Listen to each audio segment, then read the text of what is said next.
ವೈರಸ್ಗಳ factory ಎನಿಸಿಕೊಂಡಿರುವ ಚೀನಾದಲ್ಲಿ ಮತ್ತೊಂದು ಭೀಕರ ವೈರಸ್ ಹುಟ್ಟಿಕೊಂಡಿದೆ. ಕೋವಿಡ್ನಿಂದ ಬಳಲಿ ಬೆಂಡಾದ ವಿಶ್ವಕ್ಕೆ ಈಗ ಚೀನಾದಲ್ಲಿ ಕಾಣಿಸಿಕೊಂಡಿರುವ ಹೊಸ ವೈರಸ್ ಆತಂಕ ಮೂಡಿಸಿದೆ.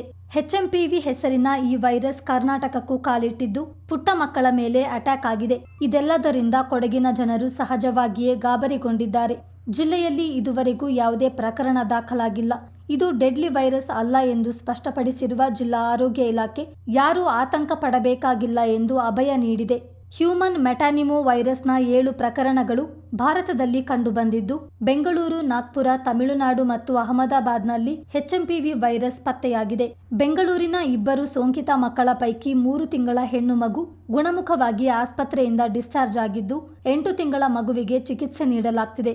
HMPV ವೈರಸ್ ಹೆಚ್ಚು ಕಮ್ಮಿ ಕೋವಿಡ್ನಂತಹ ರೋಗ ಲಕ್ಷಣಗಳನ್ನೇ ಹೊಂದಿದೆ. ಕೆಮ್ಮು, ಜ್ವರ, ಮೂಗು ಕಟ್ಟಿಕೊಳ್ಳುವುದು ಮತ್ತು ಉಸಿರಾಟದ ತೊಂದರೆ ಇದರ ಸಾಮಾನ್ಯ ಲಕ್ಷಣಗಳು. ವಯಸ್ಸಿನ ಮಿತಿ ಇಲ್ಲದಿದ್ರೂ ಚಿಕ್ಕ ಮಕ್ಕಳು, ವಯಸ್ಸಾದವರು ಮತ್ತು ಇಮ್ಯುನಿಟಿ ಪವರ್ ಕಡಿಮೆ ಇರುವವರಿಗೆ ಈ ಸೋಂಕು ಅಪಾಯಕಾರಿಯಾಗಲಿದೆ. ಕರ್ನಾಟಕಕ್ಕೆ ಎಂಟ್ರಿ ಕೊಟ್ಟಿರುವ HMPV ವೈರಸ್ ಕೊಡಗಿಗೆ ಹರಡದಂತೆ ಮುನ್ನೆಚ್ಚರಿಕೆ ವಹಿಸಲಾಗಿದೆ. ಚಳಿಗಾಲದಲ್ಲಿ ಈ ರೋಗ ಲಕ್ಷಣಗಳು ಹೆಚ್ಚಾಗಿ ಕಾಣಿಸಿಕೊಳ್ಳುತ್ತವೆ. ಜಿಲ್ಲೆಯಲ್ಲಿ ಎಚ್ಚರಿಕೆ ವಹಿಸುವಂತೆ ಸರ್ಕಾರದಿಂದಲೂ ನಿರ್ದೇಶನ ಬಂದಿದೆ. ಆಸ್ಪತ್ರೆಗಳಲ್ಲಿ ಹಾಸಿಗೆಗಳು, ಔಷಧಿಗಳು ಲಭ್ಯವಿರುವಂತೆ ನೋಡಿಕೊಳ್ಳಲಾಗಿದೆ. ಆರೋಗ್ಯ ಸಿಬ್ಬಂದಿಗಳು ಕರ್ತವ್ಯ ನಿಷ್ಠೆ ತೋರಬೇಕು ಎಂದಿರುವ ಜಿಲ್ಲಾ ಆರೋಗ್ಯ ಮತ್ತು ಕುಟುಂಬ ಕಲ್ಯಾಣಾಧಿಕಾರಿ ಡಾಕ್ಟರ್ ಸತೀಶ್ ಕುಮಾರ್, ಜಿಲ್ಲೆಯ ಜನತೆ ಗಾಬರಿ ಪಡಬೇಕಾಗಿಲ್ಲ ಎಂದಿದ್ದಾರೆ. ಸೀನುವಾಗ, ಕೆಮ್ಮುವಾಗ ಕರವಸ್ತ್ರ ಬಳಸಬೇಕು. ನಿಯಮಿತವಾಗಿ ಕೈಗಳನ್ನು ತೊಳೆದುಕೊಳ್ಳಬೇಕು. ಸ್ಯಾನಿಟೈಸರ್ ಬಳಸುವ ಮೂಲಕ ರೋಗ ಹರಡದಂತೆ ತಡೆಗಟ್ಟಬಹುದು ಎಂದು DHO ಸಲಹೆ ನೀಡಿದ್ದಾರೆ. ಈಗಾಗಲೇ ಏನು HMPV ವೈರಸ್ ಬಗ್ಗೆ ಸಾಮಾಜಿಕ ಜಾಲತಾಣದಲ್ಲಿ ಮತ್ತು ಸುದ್ದಿ ಮಾಧ್ಯಮಗಳಲ್ಲಿ ವಿಸ್ತಾರವಾಗ್ತಿರುವಂಥ ಹಿನ್ನೆಲೆಯಲ್ಲಿ ನಾವು ಕೂಡ ನಮ್ಮ ಕೊಡಗು ಜಿಲ್ಲೆಯಾದ್ಯಂತ ಈಗಾಗಲೇ ನಾವು ಏನು ಅಗತ್ಯವಾದ ಕ್ರಮಗಳನ್ನು ಈಗಾಗಲೇ ವಹಿಸಿದ್ದೀವಿ. ಈಗ ಇದು ಏನು ಕೆಮ್ಮು, ಶೀತ, ಜ್ವರ, ನೆಗಡಿ ಬರುವಂಥ ವೈರಸ್ ಆಗಿರೋದ್ರಿಂದ ಈಗಾಗಲೇ ಈ ಸಂದರ್ಭದಲ್ಲಿ ಚಳಿಗಾಲನೂ ಕೂಡ ಹೆಚ್ಚಾಗಿರೋದ್ರಿಂದ ಈ ಒಂದು ಸಿಂಪ್ಟಮ್ಸು ಜಾಸ್ತಿ ಕಾಣಿಸುವಂಥದ್ದು.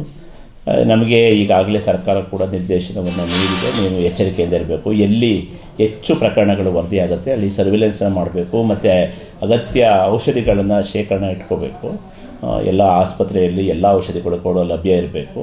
ಜೊತೆಗೆ ಎಲ್ಲ ಸಿಬ್ಬಂದಿಗಳು ಕೂಡ ತಮ್ಮ ಕರ್ತವ್ಯ ನಿಷ್ಠೆಯಿಂದ ಕೆಲಸ ಮಾಡಬೇಕು ಅಂತ ಈಗಾಗಲೇ ನಿರ್ದೇಶನ ಕೊಟ್ಟಿದ್ದಾರೆ. ನಮ್ಮ ಜೊತೆ ಅಗತ್ಯ ಬೆಡ್ಗಳು ಕೂಡ ನಮ್ಮಲ್ಲಿ ಲಭ್ಯ ಇದೆ. ಯಾವುದೇ ರೀತಿ ತೊಂದರೆ ಇಲ್ಲ ಮತ್ತು ಆತಂಕ ಪಡುವಂಥದ್ದು ಏನೂ ಇಲ್ಲ ಈ ಒಂದು ವೈರಸ್ಸಿಂದ. ಯಾಕಂದರೆ ಈಗಾಗಲೇ ಮುಂಚೆಯಿಂದಲೂ ಇತ್ತು ಇದು.